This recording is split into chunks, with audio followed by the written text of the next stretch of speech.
जी Nepal HD television अब तपाईँ सँगसँगै।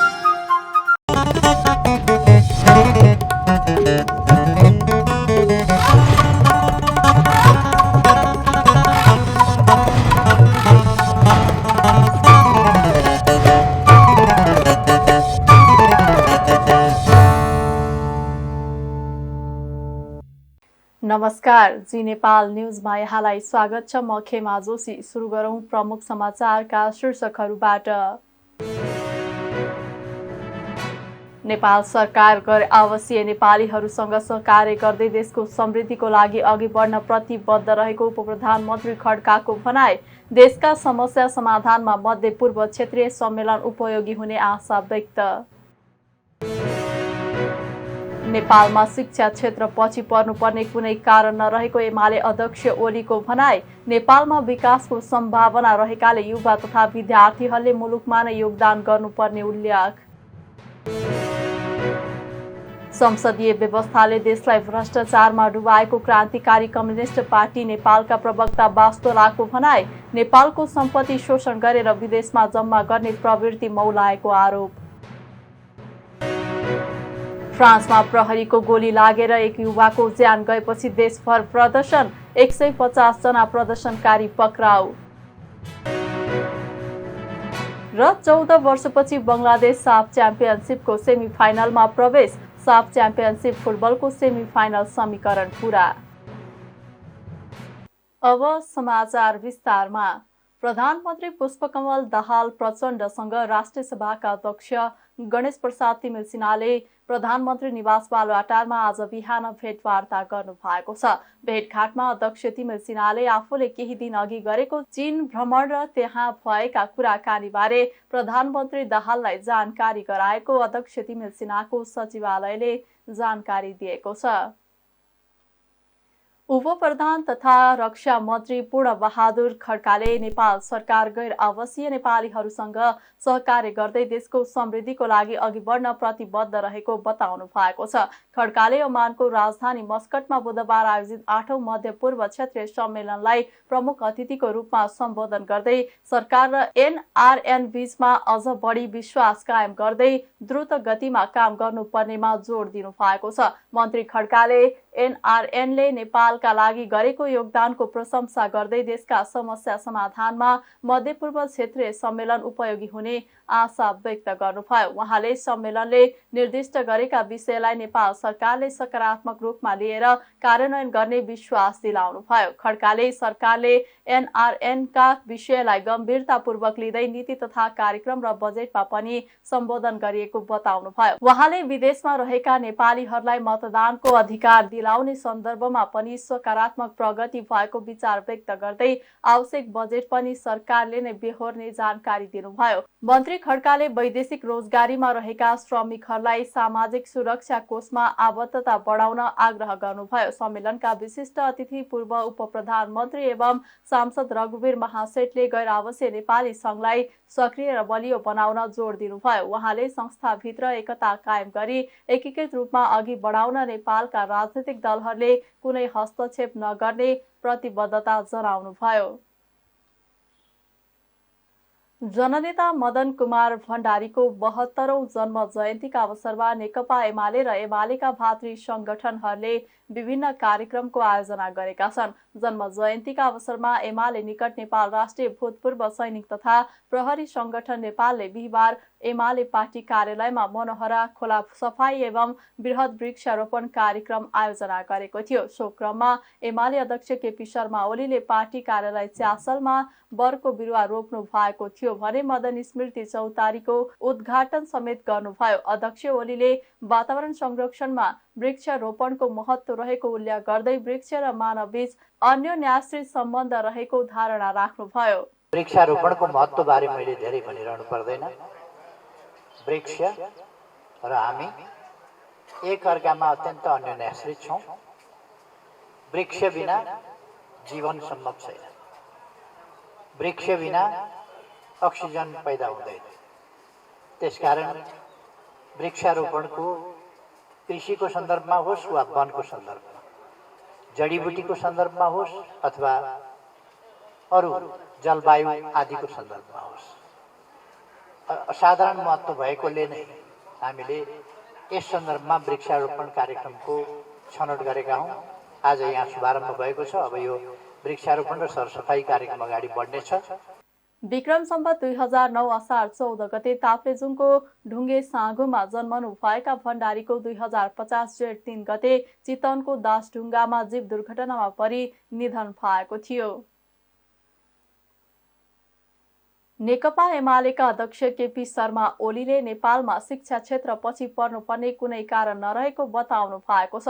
मदन भण्डारी मेमोरियल कलेजको वार्षिक उत्सवका अवसरमा आज काठमाडौँमा आयोजित कार्यक्रममा ओलीले केही वर्ष अघि विभिन्न कारणले नेपालको शिक्षा क्षेत्र पछि पर्दै आएको भन्दै अब पनि शिक्षा क्षेत्रमा पछि पर्नुपर्ने कुनै कारण नरहेको बताउनु भएको हो। नेपालमा विकासको सम्भावना रहेको र थुप्रै काम गर्न बाँकी रहेकाले युवा तथा विद्यार्थीहरूले मुलुकमा नै योगदान गर्नुपर्ने उहाँले बताउनुभयो।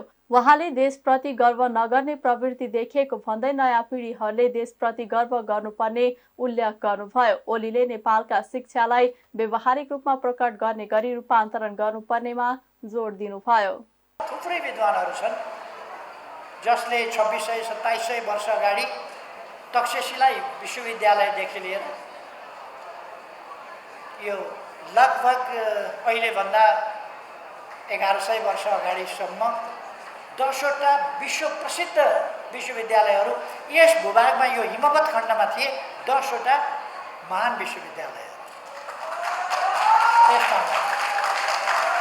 पछि विभिन्न कारणले शिक्षा विरोधी तत्त्वहरूले त्यसलाई डिस्ट्रोय गरे र हामी कोलोनियल एरा आदिका कारणले पछाडि पर्यौँ। तर अब पछाडि पर्नुपर्ने कारण छैन। त्यसकारण म विद्यार्थी भाइ बहिनीहरूलाई के भन्न चाहन्छु भने तपाईहरूले यहाँ केही हुँदैन, यहाँको विकासको सम्भावना छैन भन्ने होइन। विकासको सम्भावना यहाँ छ, निर्माणको सम्भावना यहाँ छ, बाटा बनाउनु पर्ने यहाँ छ, भवन बनाउनु पर्ने यहाँ छ, अस्पताल बनाउनु पर्ने यहाँ छ, युनिभर्सिटी बनाउनु पर्ने यहाँ छ, गर्नुपर्ने थुप्रै कामहरू, आइटीको विकास गर्नुपर्ने यहाँ छ, थुप्रै काम गर्नुपर्ने यहाँ छ। अमेरिकाको प्रसिद्ध सहर छ न्युयोर्क भन्ने, त्यसको केन्द्र हो जहाँ संयुक्त राष्ट्र सङ्घ छ। त्यो केन्द्र चाहिँ म्यानहाटन भन्ने ठाउँमा छ। त्यो म्यानहाटनमा उहिले जाँदाखेरि पनि म 92 मा गएँ। 1992 मा म्यानहाटनमा जाँदा जस्तो थियो 2018 मा म फेरि जाँदा पनि त्यस्तै थियो। त्यहाँ विकासको बाटा पनि तिनै थिए, घर पनि तिनै थिए, कुनै फेरबदल छैन। विकास गर्ने ठाउँै छैन त्यहाँ, न बाटो बनाउने ठाउँ छ, न घर बनाउने ठाउँ छ, केही पनि छैन। 84 कि 85 तला माथि एउटा घरले तल्लो थप्दै रहेछ। जम्मा विकास 2000 मा ट्विन टावर ढलेपछि ग्राउन्ड जिरो भनेपछि त्यसलाई फेरि बनाउँदै रहेछ। त्यति हो, अरू विकासको ठाउँ छैन। यहाँ त विकासका थुप्रै ठाउँहरू छन्, किन यहाँ भएकै छैन। त्यसकारण यहाँ पर्याप्त सम्भावनाहरू छन् विकासका। यहीँ छ विकासको सम्भावना, यहीँ छ उन्नति प्रगतिको सम्भावना। र अमेरिकाले 1% उत्पादकत्व वृद्धि वार्षिक रूपमा गर्यो भने ठुलो कुरा भयो। हाम्रोमा 10% भन्दा माथि लान सकिन्छ, किनभने यहाँ विकासको तह धेरै तल छ। त्यसकारण हामी माथि उठाउन सक्छौँ यसलाई। हाम्रो एजुकेसनका उद्देश्यहरू व्यवहारिक रूपमा प्रकट हुनुपर्दछ। शिक्षाको एउटा उद्देश्य हो शिक्षा आर्जन गरेको व्यक्तिको जिन्दगी सहज सरल सुखी हुनुपर्दछ, सजिलोसँग उसले जीवनयापन गर्न सक्नुपर्दछ। दोस्रो कुरा, शिक्षा आर्जन गरेको मान्छे गुणवान हुनुपर्दछ, शिक्षित जस्तो हुनुपर्दछ। मूर्खभन्दा पनि मूर्ख हुन्छ कोही कोही शिक्षा लिइसकेको मान्छे। सर्टिफिकेट हेऱ्यो भने उचाली नसक्नु सर्टिफिकेट हुन्छ। बानी वर व्यवहार आचरण हेऱ्यो भने छुन पनि घिन लाग्ने हुन्छ। हामीले शिक्षाका अर्थ जीवनका लागि उपयोगी हुने, व्यक्तिका लागि उपयोगी हुने, जसले आर्जन गर्दछ शिक्षा उसका लागि उपयोगी हुने शिक्षा, र अर्को त्यो शिक्षा समाजका लागि उपयोगी हुन सकोस्। किनभने हामी सामाजिक प्राणी हौँ, समाजका सदस्य हौँ। हाम्रा बुबा हुनुहुन्छ, आमा हुनुहुन्छ, हजुरबा हुनुहुन्छ, हजुरआमा हुनुहुन्छ, काका काकी, मामा माइजू, फुपू फुपाजू आदि इत्यादि, भाइ बहिनी, छोराछोरी, दाजु दिदी, नाति नातिनी, अनेक प्रकारका र छर छिमेकी, इष्टमित्र, हाम्रो टोल, हाम्रो वडा, हाम्रो पालिका, हाम्रो जिल्ला, हाम्रो प्रदेश, हाम्रो सङ्घ, हाम्रो देश। नेपालमा पढेका विद्यार्थीहरू विश्वका कुनै ठाउँमा जाँदा पनि अवसर पाउने गरी शिक्षा प्रणालीलाई विकास गर्नुपर्ने उहाँले बताउनुभयो। सरकारले विपदका बेला उद्धार र सहयोगमा मानवीय व्यवहार गर्न आग्रह गरेको छ। सरकारले विपद प्रतिकार्यमा खटिने नाममा असामाजिक गतिविधि नगर्न सचेत पनि गराएको छ। आजदेखि सुरु भएको दोस्रो विपद जोखिम न्यूनीकरण सम्बन्धी राष्ट्रिय सम्मेलनलाई सम्बोधन गर्दै गृह मन्त्रालयका सचिव दिनेश भट्टराईले विपदका समयमा उद्धार र राहत बाँड्ने काममा खटिने नाममा पीडितसँग तस्बिर खिचाउने, सामाजिक सञ्जालमा सेयर गर्ने लगायतका काम रोक्न जरुरी रहेको बताउनुभयो। उहाँले विपदमा उपस्थिति दर्ता गराउने होडबाजी बढेको भन्दै विपदका बेलामा उपस्थिति दर्ता गराउन मात्रै विपद स्थलमा नजान आग्रह गर्नुभयो। गृह सचिव भट्टराईले विपद रोकथामको काममा सरकार एक्लैले मात्रै नसक्ने भन्दै सम्बन्धित निकायहरूसँग समन्वय गरी उद्धार र राहत बाँड्ने काममा खटिन आवश्यक रहेको बताउनुभयो। उहाँले सरकारले विपदबाट बस्न 3 चरणका तयारी गरेको पनि बताउनुभयो। विपद व्यवस्थापनको कामका लागि सरकारका तर्फबाट थप अनुसन्धान गरी रोकथाममा लाग्नुपर्ने उहाँको भनाइ छ। नेकपा एकीकृत समाजवादीका अध्यक्ष माधव कुमार नेपालले कम्युनिस्ट सिद्धान्तलाई स्वदेशी मौलिकतामा विकास गरी त्यसलाई लोकप्रिय बनाउन जननेता मदन भण्डारीको योगदान उच्च रहेको बताउनु भएको छ। मदन भण्डारीको 72औं जन्म जयन्तीका अवसरमा अध्यक्ष नेपालले आज सन्देश जारी गर्दै नेपाली राजनीतिमा जनताको बहुदलीय जनवादको प्रतिपादन र त्यसको प्रयोगबाट सामाजिक न्याय, समानता, विकास र समृद्धिका लागि उहाँले महत्त्वपूर्ण भूमिका निर्वाह गर्नु भएको उल्लेख गर्नु भएको छ। भण्डारीले विश्व परिवेशमा रक्षात्मक बन्दै गएको कम्युनिस्ट सिद्धान्तलाई गहिरो अध्ययन गरी समय सापेक्ष जनताको चाहना अनुसार सुदृढीकरण गरी लोकप्रिय बनाएको भनिएको सन्देशमा उहाँको सरल जीवनशैली, आदर्श, निष्ठा र सङ्घर्ष सबैका लागि अनुकरणीय र प्रेरणादायी उहाँको भनाइ छ। तत्कालीन नेकपा एमालेका महासचिव मदन भण्डारी र संगठन विभाग प्रमुख जीवराज आश्रितको विक्रम सम्वत 2050 जेठ 3 गते चितवनको दासढुङ्गामा भएको दुर्घटनामा परि निधन भएको थियो। नेकपा एमालेका सचिव योगेश भट्टराईलाई इलाममा पहिचानवादी लिम्बुवान भोलेन्टियर्सका कार्यकर्ताले आक्रमणको प्रयास गरेका छन्। प्रदेशिक पुनः नामाकरण सङ्घर्ष समितिका संयोजक डकेन्द्र सिंह थेगिमले भट्टराईलाई इलाममा कालो झण्डाले स्वागत गरेको बताए।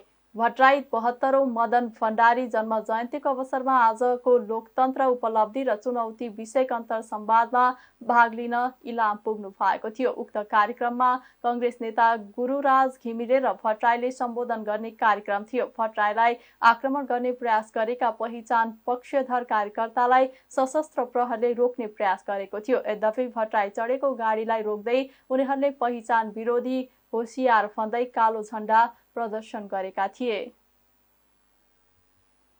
क्रान्तिकारी कम्युनिस्ट पार्टी नेपालका प्रवक्ता धर्मेन्द्र वास्तोलाले संसदीय व्यवस्थाले त्यसलाई भ्रष्टाचारमा डुबाएको बताउनु भएको छ। आज बिहान वीरेन्द्रनगरमा पत्रकार सम्मेलन गर्दै उहाँले देशमा ठूलो सङ्कट आएको र यसको कारक दलाल पुँजीवादी सत्ता भएको बताउनुभयो। संसदीय व्यवस्था स्थापना भएपछि उद्योग कल कारखाना बन्द भएको र विभिन्न भ्रष्टाचारका काण्डहरू घटेको बताउनुभयो। लामो समयदेखि भुटानी शरणार्थी प्रकरणलाई दबाएर राखिएको भन्दै उहाँले यो प्रकरणमा विभिन्न शीर्ष नेताहरू जोडिए पनि उनीहरूलाई उन्मुक्ति दिएको आरोप लगाउनुभयो। पुँजीपतिहरू मात्रै देशमा फस्टाइरहेको भन्दै उहाँले नेपालको सम्पत्ति शोषण गरेर विदेशमा जम्मा गर्ने प्रवृत्ति मौलाएको आरोप लगाउनुभयो। दलाल पुँजीवादी संसदीय व्यवस्थाको नीति नै शोषण गर्ने भएकोले यो व्यवस्थालाई बदल्नका लागि क्रान्तिकारी कम्युनिस्ट पार्टीहरूको एकता भइरहेको उहाँको भनाइ थियो।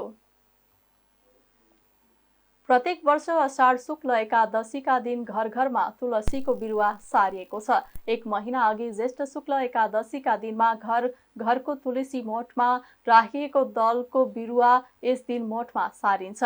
सनातन वैदिक परम्परा अनुसार तुलसीलाई विष्णुको प्रतीकका रूपमा मानिन्छ। यस दिनदेखि कार्तिक शुक्ल एकादशीका दिनसम्म तुलसीको विशेष पूजा हुन्छ। अषाढ शुक्ल एकादशीदेखि कार्तिक शुक्ल एकादशीसम्म 4 महिना भगवान विष्णु क्षीरसागरमा शयन गर्नुहुने भएकाले हरिशयनी एकादशी भनिएको संस्कृतिविदहरूको भनाइ छ। हरिशयनी एकादशीका अवसरमा राजधानीको बुढा नीलकण्ठ उपत्यकाका 4 नारायण लगायत देशभरका नारायण एवं विष्णु मन्दिरमा भक्तजनको भिड लागेको थियो। वैज्ञानिक रूपमा पनि बढी अक्सिजन पाइने प्रमाणित भएको तुलसी विभिन्न रोगका लागि औषधिका रूपमा समेत प्रयोग गरिन्छ। तुलसीको मोठ भएका स्थानमा रोग सार्ने विषालु प्रकारका कीटाणु नआउने विश्वास समेत गरिन्छ। 4 महिनासम्म विधिपूर्वक पूजा आराधना गरेको तुलसीलाई कार्तिक शुक्ल एकादशी अर्थात् हरिबोधनी एकादशीका दिन दामोदरसँग विवाह गरिदिने वैदिक विधि छ।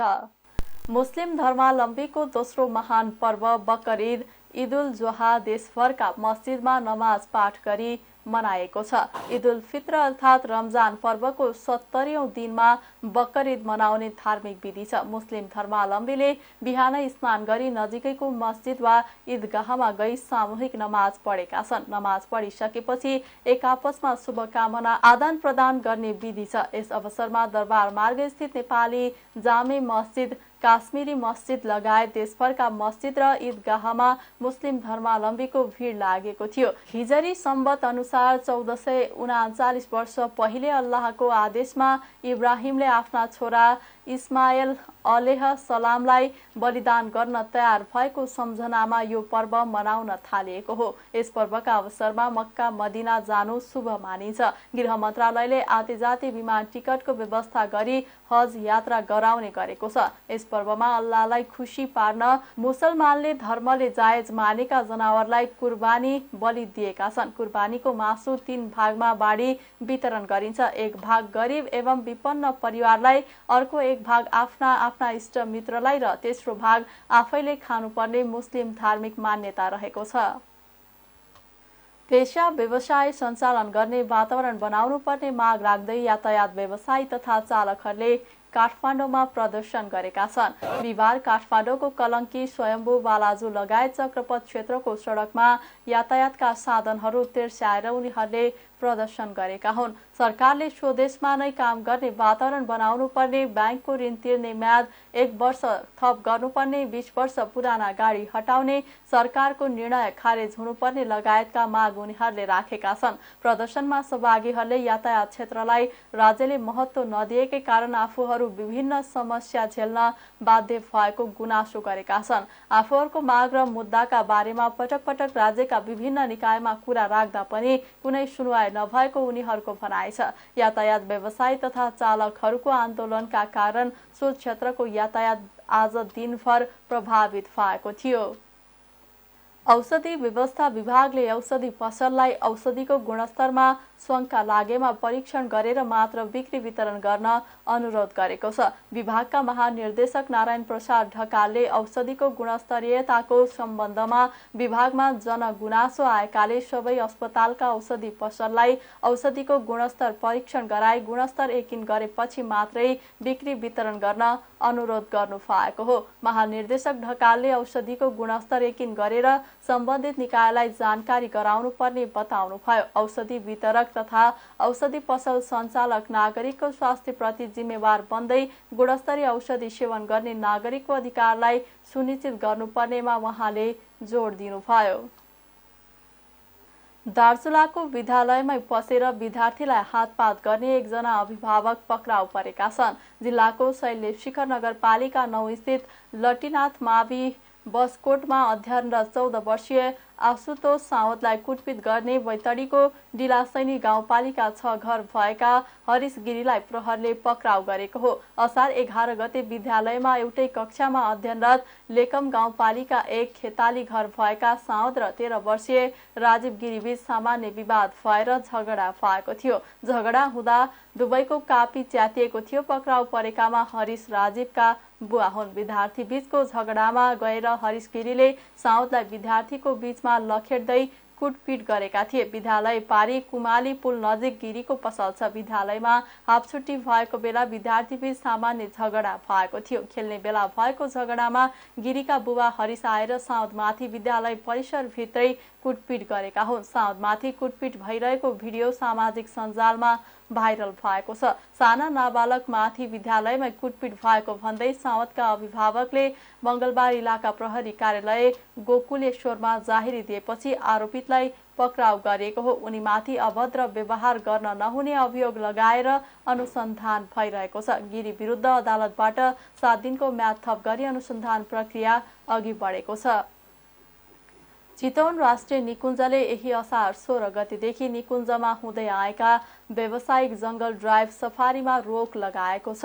वर्षायाममा निकुञ्जभित्रका कच्ची वनपथ बिग्रिने, जंगलमा भएका ससाना खोला खोल्सीमा भलबाढी आउने, रुख लडेर बाटो अवरुद्ध हुने र मानवीय क्षति समेत हुन सक्ने भन्दै निकुञ्जले जंगल सफारीमा रोक लगाएको हो। यससँगै डुङ्गा सञ्चालन जस्ता पर्यटकीय गतिविधिमा समेत रोक लगाएको निकुञ्ज प्रशासनले जारी गरेको सूचनामा उल्लेख छ। अर्को सूचना जारी नहुँदासम्मका लागि सफारीमा रोक लगाइएको हो। निकुञ्जका सूचना अधिकारी गणेश प्रसाद तिवारीका अनुसार सफारीका लागि 65 जीपले अनुमति लिएका छन्। सौराहाबाट 32, कसराबाट 16 र मेघौलीबाट 9 जीपले अनुमति लिएको उहाँले जानकारी दिनुभयो। यस्तै उजौलीबाट 2, अमलटारीबाट 5 र माडीबाट एउटा जीपले निकुञ्जभित्र सफारीका लागि अनुमति लिएका छन्। डुङ्गा सञ्चालनका लागि 3 घाटमा ठेक्का लगेको उहाँले बताउनुभयो। राप्ती नदीमा रहेका 6 घाट मध्ये 3 घाटबाट मात्र डुङ्गा सफारी हुँदै आएको थियो। वर्षात सुरु भएसँगै निकुञ्ज र नदीमा हुने पर्यटकीय गतिविधिमा रोक लगाएको हो। मध्यवर्ती सामुदायिक वनतर्फ हुने गतिविधिमा भने मध्यवर्ती व्यवस्थापन समितिले निर्णय गर्ने उहाँले जानकारी दिनुभयो। यस क्षेत्रका सामुदायिक वनमा हात्ती सफारी र डुङ्गा सफारी हुँदै आएको छ। निकुञ्जमा हालसम्मकै बढी पर्यटक यस वर्ष छिरेका थिए। अब अर्थ समाचार। एसियाली विकास बैंक एडीबीले नेपाललाई 6.5 अर्ब ऋण दिने भएको छ। नेपालको आन्तरिक तथा बाह्य व्यापार सम्बन्धी नीतिगत सुधार योजना कार्यान्वयनमा खर्च गर्ने गरी एडीबीले 5 करोड अमेरिकी डलर झण्डै 6 अर्ब 60 करोड रुपैयाँ ऋण स्वीकृति गरेको हो। अहिले नेपालको जीडीपीमा व्यापार र उद्योगको योगदान 14.1% देखिन्छ। सरकारले लिएको जीडीपीमा व्यापारको हिस्सा बढाउने लक्ष्यमा यो सहायता उपयोग गरिने भएको छ। व्यापार र उद्योग क्षेत्रको विकासले प्रतिस्पर्धा बढाउने र यसले समग्र मुलुकलाई आर्थिक वृद्धितर्फ लैजान मद्दत गर्ने एडीबीका दक्षिण एसिया विभागका निर्देशक ठियाम ही एनजीले बताउनु भएको छ। उहाँले सुधारिएको व्यापार सहजीकरणले निर्यात बढाउन र नेपालको भुक्तानी सन्तुलनलाई सम्बोधन गर्न मद्दत गर्ने समेत बताउनुभयो। यो सहायताले भन्सार प्रशासनलाई डिजिटल प्रविधिमा लैजान भूमिका खेल्ने बताइएको छ। सरकारले कार्यान्वयनमा ल्याएको भन्सार सुधार र आधुनिकीकरण योजना कार्यान्वयनमा यो ऋण उपयोग हुने भएको छ। भन्सार क्लियरेन्सलाई सहज बनाउन र भन्सार मूल्याङ्कन डाटाबेस स्थापना गर्न तथा निर्यातमा कागजको प्रयोग घटाउन समेत भूमिका खेल्ने एडीबीले बताएको छ। अब अन्तर्राष्ट्रिय समाचार। फ्रान्समा प्रहरीको गोली लागेर एक युवाको ज्यान गएपछि देशभर प्रदर्शन हुन थालेको छ। केही ठाउँमा प्रदर्शन उग्र हुन थालेपछि प्रहरले बल प्रयोग गरेको छ। अहिलेसम्म प्रहरले 150 जनालाई पक्राउ गरेको छ। गृहमन्त्री गेराल्ड डार्मिनिनले रातभर प्रदर्शनकारीले देशभरका स्कुल, टाउन हल र प्रहरी स्टेसनहरूलाई निशाना बनाएर आक्रमण गरेका बताउनु भएको बीबीसीले जनाएको छ। फ्रान्सको राजधानी पेरिसमा अस्ति मङ्गलबार एक युवाले ट्राफिक जाँचका लागि कार नरोकेपछि प्रहरले गोली चलाएको थियो। प्रहरीको गोली लागेका युवाको केही पर पुगेपछि कार दुर्घटनामा ज्यान गएको थियो। युवाले प्रहरीलाई किच्ने नियतका साथ कार चलाएको पेरिस प्रहरीको दाबी छ। तर सीसीटीभी फुटेजमा भने प्रहरीले कारको झ्याल नजिकै पुगेर एकैछिन रोकिएर मात्रै गोली चलाएको देखिएको छ। राष्ट्रपति इमानुएल मैक्रोले गोली प्रहार अक्षम्य भएको बताउनु भएको छ। फ्रान्समा गएको वर्ष ट्राफिक नियम नमान्दा प्रहरीले चलाएको गोली लागेर 13 जनाको ज्यान गएको थियो। अब खेल समाचार। बंगलादेश 14 वर्षपछि साफ च्याम्पियनशिपको सेमी फाइनलमा पुगेको छ। भारतको बेंगलोर स्थित कान्तिरावा स्टेडियममा बुधबार भएको समूह बी को अन्तिम खेलमा भुटानलाई 3-1 ले पराजित गर्दै बंगलादेश सेमी फाइनलमा प्रवेश गरेको हो। बंगलादेशले पछिल्लो पटक 2009 मा घरेलु मैदानमा भएको साफमा सेमी फाइनल खेलेको थियो। बुधबारको खेलमा भुटानले पहिला अग्रता लिए पनि बंगलादेशले पुनरागमन गर्दै जित निकाल्यो र 3 खेलबाट 6 अङ्क जोडेर समूह बी को उपविजेताको रूपमा अन्तिम चरणमा स्थान बनायो। आमन्त्रित टिम लेबनान 3 वटै खेल जित्दै 9 अङ्क जोड्दै समूह विजेता बनेर सेमी फाइनलमा पुगिसकेको छ। खेलको 12औं मिनेटमा तेसी दोर्जेले गोल गर्दै भुटानलाई अग्रता दिलाएका थिए, तर भुटानले अग्रता कायमै राख्न सकेन। 21औं मिनेटमा सेद मोर्सालिनले बंगलादेशका लागि बराबरी गोल फर्काए। 30औं मिनेटमा भुटानकै फुन्सो जिग्मेले आत्मघाती गोल गर्दा बंगलादेशले 2-1 को अग्रता लियो। राकिब होसेनले 36औं मिनेटमा गोल गर्दै बंगलादेशलाई पहिलो हाफमै 3-1 को अग्रता दिलाए। त्यसपछि दुवै तर्फबाट गोल भएन। बंगलादेशको जितपछि समूह चरणका खेलहरू सकिएका छन् र सेमी फाइनल समीकरण तय भएको छ। पहिलो पटक साफ खेलिरहेका आमन्त्रित टिम द्वय लेबनान र कुवेत सहित घरेलु टोली भारत र बंगलादेशले यस पटक सेमी फाइनल खेल्नेछन्। अब सेमी फाइनलमा बंगलादेशले कुवेतसँग प्रतिस्पर्धा गर्नेछ। कुवेत भारतलाई पछि पार्दै समूह ए को विजेता बन्दै सेमी फाइनलमा पुगेको हो। यस्तै समूह बी को विजेता लेबनानले भारतसँग खेल्नेछ। दुवै सेमी फाइनल खेल आगामी शनिबार हुनेछन्। फाइनल खेल भने आगामी मंगलबार हुनेछ। खेल समाचारसँगै हामी जी नेपाल न्युजको अन्त्यमा आइसकेका छौं। जाँदा जाँदै प्रमुख समाचारका शीर्षकहरू पुनः एकपटक। नेपाल सरकार गैर आवासीय नेपालीहरूसँग सहकार्य गर्दै देशको समृद्धिको लागि अघि बढ्न प्रतिबद्ध रहेको उपप्रधानमन्त्री खड्काको भनाई। देशका समस्या समाधानमा मध्यपूर्व क्षेत्रीय सम्मेलन उपयोगी हुने आशा व्यक्त। नेपालमा शिक्षा क्षेत्र पछि पर्नुपर्ने कुनै कारण नरहेको एमाले अध्यक्ष ओलीको भनाई। नेपालमा विकासको सम्भावना रहेकाले युवा तथा विद्यार्थीहरूले मुलुकमा नै योगदान गर्नुपर्ने उल्लेख। संसदीय व्यवस्थाले देशलाई भ्रष्टाचारमा डुबाएको क्रान्तिकारी कम्युनिस्ट पार्टी नेपालका प्रवक्ता बास्तोलाको भनाई। नेपालको सम्पत्ति शोषण गरेर विदेशमा जम्मा गर्ने प्रवृत्ति मौलाएको आरोप। फ्रान्समा प्रहरीको गोली लागेर एक युवाको ज्यान गएपछि देशभर प्रदर्शन। 150 जना प्रदर्शनकारी पक्राउ। र 14 वर्षपछि बंगलादेश साफ च्याम्पियनशिपको सेमी फाइनलमा प्रवेश। साफ च्याम्पियनशिप फुटबलको सेमी फाइनल समीकरण पूरा। प्रमुख समाचारका शीर्षकसँगै अहिलेका लागि जी नेपाल न्युज सकियो। ताजा समाचार र मनोरञ्जनका लागि जी नेपाल 4K टेलिभिजन हेर्दै गर्नुहोला। नमस्कार।